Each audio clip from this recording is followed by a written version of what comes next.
Supreme court of Pakistan نے شاہ زیب قتل کیس کے ملزم شاہ رخ جتوئی کو بری کر دیا۔ عدالت عظمیٰ کی جانب سے شاہ زیب قتل کیس کے دیگر ملزمان کو بھی بری کر دیا گیا۔ کیس کی سماعت جسٹس اعجاز الحسن کی سربراہی میں 3 رکنی بینچ نے کی۔ ملزم شاہ رخ جتوئی کے وکیل لطیف کھوسہ نے عدالت میں کہا کہ فریقین کا پہلے ہی راضی نامہ ہو چکا ہے۔ ملزم شاہ رخ جتوئی کے وکیل نے مزید کہا کہ ملزمان کا دہشت پھیلانے کا کوئی ارادہ نہیں تھا۔ قتل کے واقعے کو دہشت گردی کا رنگ دیا گیا۔ واضح رہے کہ ٹرائل کورٹ نے شاہ رخ جتوئی اور نواب سراج تالپور کو سزائے موت سنائی تھی۔ عدالت کی جانب سے ملزم نواز سجاد اور غلام مرتضیٰ کو عمر قید کی سزا سنائی گئی تھی۔ سندھ ہائی کورٹ نے ٹرائل کورٹ کا فیصلہ تبدیل کرتے ہوئے چاروں ملزمان کو عمر قید کی سزا سنائی تھی۔ ملزمان نے عمر قید کے خلاف سپریم کورٹ میں اپیلیں دائر کر رکھی تھیں۔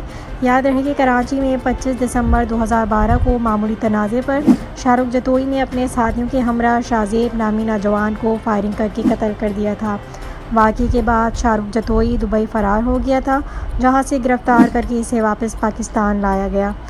انسداد دہشت گردی کی عدالت نے 7 جون 2013 کو جرم ثابت ہونے پر شاہ رخ جتوئی اور سراج تالپور کو سزائے موت جبکہ سجاد تالپور اور غلام مرتضیٰ کو لاشاری کو عمر قید کی سزا سنائی تھی۔